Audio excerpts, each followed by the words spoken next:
ಸಂಭ್ರಮದ ಪೂಜೆ ಮುಗಿಯಿತೆ. ಮುಗಿತು ಬನ್ನಿ ಸ್ವಾಮಿ. ಇನ್ನು ನವರಾತ್ರಿಯ ಕಟ್ಟಸ್ಥಾಪನೆ ಅಲ್ಲವೇ? ಅದಕ್ಕೋಸ್ಕರ ಆ ಅಂಬೆ ಸಂಭ್ರಮದ ಪೂಜೆ ಮಾಡಿ ಭಕ್ತಿಯಿಂದ ನಮಿಸಿದೆ. ಎಲ್ಲವನ್ನು ಬಲ್ಲ ಈ ಮಲ್ಲಿಕಾರ್ಜುನ ಮಾಡಿದ ಈ ಸಾಮಾನ್ಯಳಲ್ಲ ಪಾರ್ವತಿ, ಈ ಸಾಮಾನ್ಯಳಲ್ಲ. ಈ ಕಲಿಯುಗದ ಕಾಮಧೇನು ಕಲ್ಪವೃಕ್ಷವಾಗಿದ್ದಂತೆ. ಉತ್ತರೆ ಹಸ್ತಾದ ಬಿಸಿಲಿನಲ್ಲಿ ಉತ್ತಿ ಬಿತ್ತು ಬೆಳೆದು ತನಿದು ಬಾಯಾರಿಕೆಯಿಂದ ಬಂದಿರುವ ನೀವು ಮೊದಲು ನೀರು ಕುಡಿದು ಸಂತೃಪ್ತಿ ಆಗುವಂತೆ ಬನ್ನಿ.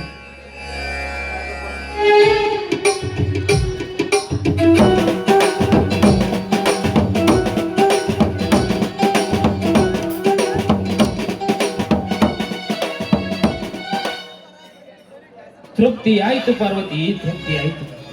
ಬಿಸಿಲಿನ ಬೇಗೆಯಿಂದ ಬೆಂದು ಬಂದ ನನಗೆ ನೀರನ್ನು ಕೊಟ್ಟು ನೀರು ಕುಡಿಸಿದೆಯಲ್ಲ, ಅಮೃತ ಕುಡಿದಷ್ಟೇ ಸಂತೋಷವಾಯಿತು. ಹಾಗಾದ್ರೆ ಆ ತಾಯಿಗೆ ನಮಸ್ಕರಿಸಿ ಆಶೀರ್ವಾದ ತೆಗೆದುಕೊಳ್ಳಿ. ಆಯ್ತು ಪಾರ್ವತಿ.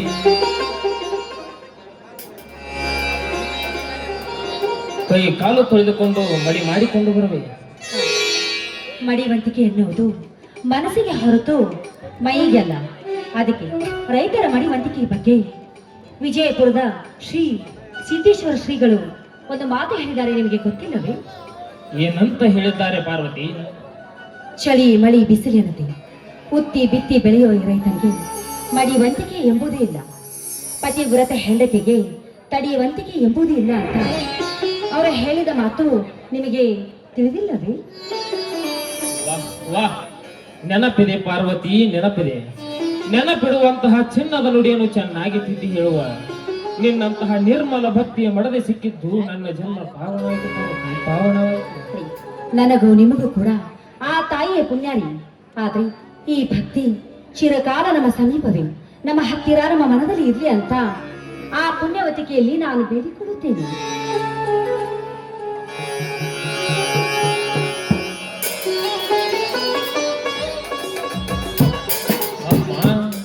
ಅಷ್ಟಭುಜ ಹೊತ್ತ ಶಂಕರ ಗೌರಿಯೇ, ನಿನಗಾದರೂ ತಿಳಿಯಲಾರದೆ ನಮ್ಮ ಈ ರೈತನ ಕಷ್ಟಗಳು. ಹೋದ ವರ್ಷ ಬರಗಾಲದ ಬರಣಿಯಲ್ಲಿ ಬಿದ್ದೆದ್ದು ಸಾಲದಲ್ಲಿ ಒದ್ದಾಡಿ ಇಲ್ಲಿಯವರೆಗೆ ಬದುಕುವುದಿದೆ ಅಮ್ಮ ಈ ಜೀವ. ಉತ್ತರಿ ಮಳೆ ಹಸಿಯಲ್ಲಿ ಬಿತ್ತಿದ ಬೀಜ ಉಸಿ ಹೋಗದೆ ಹೇಳಲೆಂದು ನಿನ್ನಲ್ಲಿ ಹರಕೆ ಮಾಡಿಕೊಳ್ಳುವನು ತಾಯಿ, ನಿನ್ನಲ್ಲಿ ಹರಕೆ ಮಾಡಿಕೊಳ್ಳುವನು. ಹರಕೆ ಗುರಿಯಂತೆ ದಲ್ಲಾಳಿಗಳ ಕೈಯಲ್ಲಿ ಸಿಲುಕಿ ಕೊಬ್ಬರಿ ಹಿಂಡಿದ ಸಿಪ್ಪೆಯಂತೆ ಸಪ್ಪಾಗಿ ತಿಪ್ಪೆಯಲ್ಲಿ ಕುಳುವಂತು ಅಳವಂತಾಗಿದೆ ಈ ರೈತನ ಜೀವ. ಇಂತಹ ದುಃಖ ದುಮ್ಮಾನಗಳಿಂದ ಹೊರಬಂದು ಈ ನನ್ನ 3 ಮಕ್ಕಳಿಗೆ ಸದ್ಬುದ್ಧಿಯನ್ನು ಕೊಟ್ಟು ಈ ನನ್ನ ರೈತ ಮಣಿತನ ಉತ್ತಮ ರೈತ ಮಣಿತನವೆಂದು ಹೆಸರಾಗಲಿ ಎಂದು ನಿನ್ನಲ್ಲಿ ನಮಸ್ಕರಿಸುವ ತಾಯಿ, ನಮಸ್ಕರಿಸುವ. ಆ ತಾಯಿಯಲ್ಲಿ ಉತ್ತಮ ವಾದದಲ್ಲಿ ಬೇಡಿಕೊಂಡಿದಿರಲ್ಲ? ಹೌದು ಪಾರ್ವತಿ, ಚಳಿ ಮಳಿ ಬಿಸಿಲೆನ್ನದೆ ಹಗಲಿರುಳು ದುಡಿದ ಈ ರೈತ ಬಿತ್ತು ಅನ್ನದಾಗಳು ಇಡೀ ಜಗತ್ತಿನ ಜನರಿಗೂ ಬೇಕು. ಅಂತಹದರಲ್ಲಿ ಅಣ್ಣ ದೇವರ ಮುಂದೆ ಇನ್ನು ದೇವರಂತೆ ಸಕಾಲಕ್ಕೆ ಮಳೆ ಚೆನ್ನಾಗಿ ಆಗಿ ಬೆಳೆದ ಬೆಳೆಗೆ ಚೆನ್ನಾಗಿ ಬೆಳೆಸಲೆಂದು ದೇವಿಯಲ್ಲಿ ಬೇಡಿಕೊಂಡೆ. ಆ ಅಮ್ಮನ ಕೃಪೆಯಿಂದ ನಾವು ನಮ್ಮ ಮಕ್ಕಳು ಎಲ್ಲರೂ ಚೆನ್ನಾಗಿದ್ದೇವೆ. ಮಕ್ಕಳು ಚೆನ್ನಾಗಿದ್ದಾರೆಂದು ಸುಮ್ಮನೆ ಕೊಡುವ ಕಾಲವಿದಲ್ಲ ಪಾರ್ವತಿ. ಅವರಿಗೆ ಒಳ್ಳೆಯ ಸಂಸ್ಕಾರ ಕೊಡಬೇಕು. ಸಂಸ್ಕಾರವನ್ನೇ ತಲೆ ಕೆಳಗಾಗಿ ಮಾಡುತ್ತಾನೆ. ಇಂತಹ ವಿಷಯಗಳನ್ನ ಅವರಿಗೆ ಪದೇ ಪದೇ ಹೇಳುತ್ತಿದ್ದೇನೆ. ನೋಡಿ, ಆ ಮಾತನ್ನು ನನ್ನ ಮಗ ಮೈಲಾರಿ ದಿನನಿತ್ಯ ಪಾಲಿಸುತ್ತಿದ್ದಾನೆ. ಅವನಿಂದಲೇ ನನ್ನ ಮನೆತನ ನಡೆಯುತ್ತಿಲ್ಲವೇ? ಚಳಿ ಮಳಿ ಬಿಸಿಲೆನ್ನದೆ ಹಗಲಿರುಳು ದುಡಿದು ಕುರಿ ಮೇಯಿಸುತ್ತಾ ಬಂದ ಹಣದಿಂದಲೇ ಅವರ 3 ತಮ್ಮರನ್ನು ಓದಿಸುತ್ತಿದ್ದಾನಲ್ಲವೇ? ಅವನಂತ ಬುದ್ಧಿಶಾಲಿ ಮಗ ಇನ್ನಾರಿದ್ದಾರೆ ಪಾರ್ವತಿ? ಅಂತ ಮಗ ನಮ್ಗೆ ಸಿಗ್ಬೇಕಾದ್ರೆ 7 ಕೋಟಿ ಒಡೆಯ ಆ ಮೈಲಾರ ಲಿಂಗನೇ ಸಾಕ್ಷಿ.